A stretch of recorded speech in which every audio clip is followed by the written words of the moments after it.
ഈ ചൂട് കാലത്ത് ഒരു യാത്ര പോയാലോ? നമ്മുടെ നിലമ്പൂരിലെ രാമകുത്ത് എന്ന കൊച്ചു നഗരത്തിലേക്കാണ് ഇന്നത്തെ നമ്മുടെ യാത്ര. വേനൽക്കാലം ആയതോടെ വെള്ളം പറ്റും. ഇപ്പോൾ കുളി മാത്രമേ ഇവിടെ നടക്കുള്ളൂ. നട്ടുച്ച 2 മണിയുടെ സമയം. ഇപ്പോൾ ഈ ഒരു സമയത്ത് ഇവിടെ ചാടാൻ നല്ല തണുപ്പാണ്.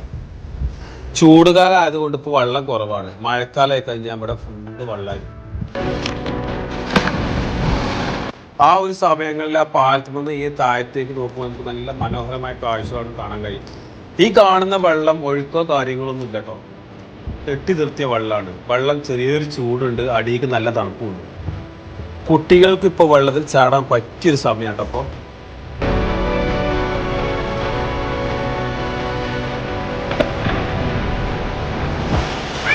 ഈ കാണുന്ന രാമൻകുത്ത് എന്ന സ്ഥലം ഹിസ്റ്ററി കൊണ്ടും നേച്ചർ കൊണ്ടും വളരെ സ്പെഷ്യലാണ്. ഞങ്ങൾ ഇവിടെ കുളിക്കാൻ വേണ്ടി മാത്രം വന്നതല്ല കേട്ടോ. ചെറിയൊരു ഫുഡ് ഉണ്ടാക്കി അതുകൊണ്ട് കഴിച്ചിട്ട് പോകാമെന്നുള്ളൊരു പ്ലാനിങ്ങിലാണ് അങ്ങോട്ട് വന്നിട്ടുള്ളത്. ഇപ്പോൾ സമയം ഏകദേശം 5 മണിയായിട്ടോ. നമ്മുടെ ചെക്കന്മാർ ഫുഡ് ഉണ്ടാക്കുന്ന തിരക്കിലാണ്. അപ്പോൾ അത് ഉണ്ടാക്കി ഞങ്ങളിങ്ങനെ ഉഷാറായിട്ടുള്ള കഴിക്കൂട്ടോ. നമ്മുടെ ഫുഡ് മാഗി മുട്ടയാണെങ്കിലും ശരി, ഇവിടെ നിന്ന് ഇങ്ങനെ കഴിക്കുമ്പോൾ അതൊരു വേറൊരു വൈബാട്ടോ. അതിന് വേണ്ടി ഉണ്ടാക്കിയതാണ്. നമ്മുടെ ചെക്കനൊക്കെ നല്ലോണം അടിച്ച് കയറ്റിട്ടുണ്ട്.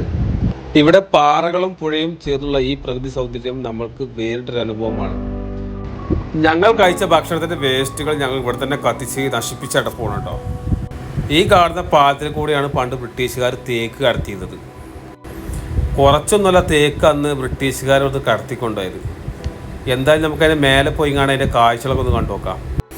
1927, 28 കാലഘട്ടങ്ങളിലാണ് ബ്രിട്ടീഷുകാർ ഈ ഒരു പാലം നിർമ്മിച്ചത്. നിലമ്പൂരിൽ നിന്നും തേക്ക് കടത്താൻ വേണ്ടിയിട്ടാണ് ഈ ഒരു പാലം വന്നവർ നിർമ്മിച്ചത്. ബ്രിട്ടീഷുകാർ അന്ന് ഇവിടെ നാട് വിട്ട് പോയെങ്കിലും പിന്നീട് ഈ റെയിൽവേ ഇത് അതുപോലെ തന്നെ കിടക്കുന്നുണ്ട് കേട്ടോ. ഈ റെയിൽവേ ട്രാക്കിൽ കാണുന്ന ഈ ഒരു ഫുട്പാത്ത് ഉണ്ടല്ലോ, ഇതിൽ പെട്ടെന്ന് ചാടരുതാരും. അത് ആകെ തുരുമ്പ് പിടിച്ച് കിടക്കുകയാണ്. നമ്മൾ ചിലപ്പോൾ അങ്ങോട്ട് മറിഞ്ഞ് വീഴാൻ സാധ്യത വളരെ കൂടുതലാണ്. ഇത് അധികൃതർ ശ്രദ്ധിക്കുന്നുണ്ടോ ഇല്ലെന്ന് നമുക്കറിയില്ല. നിലമ്പൂർ ഭാഗത്തുള്ള ഈ ഫേമസ് ട്രെയിൻ ബ്രിഡ്ജ് കാണാൻ നിരവധി ആളുകൾ ഇവിടെ എത്താറുണ്ട് കേട്ടോ.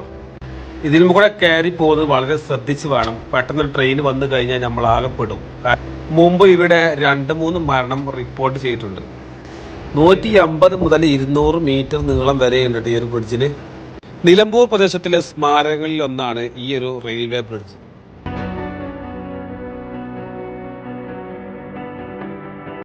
ഈ അജ്ജുകളൊക്കെ നല്ലോണം ശ്രദ്ധിക്കണം. അതൊക്കെ കംപ്ലൈന്റ് ആയിട്ടോ. നമ്മൾ ചെന്നിട്ട് പാഞ്ഞ് ഇവിടെ അയച്ച നേരെ അപ്പുറത്തേക്ക് മാറിയത് ഡേഞ്ചറാണ്. അപ്പൊ ദൂരെ നമ്മളെ സൺസെറ്റിന്റെ ആളൊക്കെ വരാൻ തുടങ്ങിട്ടോ. ഇവനെ പറഞ്ഞിട്ട് കാര്യമില്ല. കാരണം ഈ ഒരു പാലത്തിൽ ആര് വന്നാലും ഒന്നും പറക്കും. കാരണം ഇങ്ങനെ തന്നെ പാസ് ചെയ്യാൻ പറ്റുള്ളൂ. അത്രയും ഡേഞ്ചറാണ്. നല്ലോണം ശ്രദ്ധിക്കണം, ഇല്ലെങ്കിൽ താഴെ പോകും. ഈ പാലത്തിൽ നിന്ന് കൂടെ പോകുന്ന ഏകദേശം ആളുകളൊക്കെ ഈ ഒരു ലെവലിൽ നടക്കുള്ളൂ. കാരണം അങ്ങോട്ട് ഓടി പോകാൻ പറ്റില്ല. കാരണം ഡേഞ്ചറാണ്. പെട്ടെന്ന് ട്രെയിൻ വന്നു കഴിഞ്ഞാൽ നമ്മൾ ആകെപ്പെടും. അപ്പം ഈ ഒരു സമയം സാഹചര്യമൊക്കെ നോക്കിയിട്ട് വേണം ഈ ഒരു ട്രാക്കിലൂടെ നടന്നു പോകാൻ. അങ്ങനെ നമ്മുടെ സൺസെറ്റ് ഒക്കെ ആഘാതമായിരിക്കാണ്.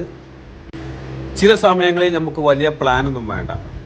ഇങ്ങനെയുള്ള ചെറിയ ചെറിയ യാത്രകൾ നമുക്ക് വലിയ സന്തോഷവും നല്ല സമാധാനവും തരും.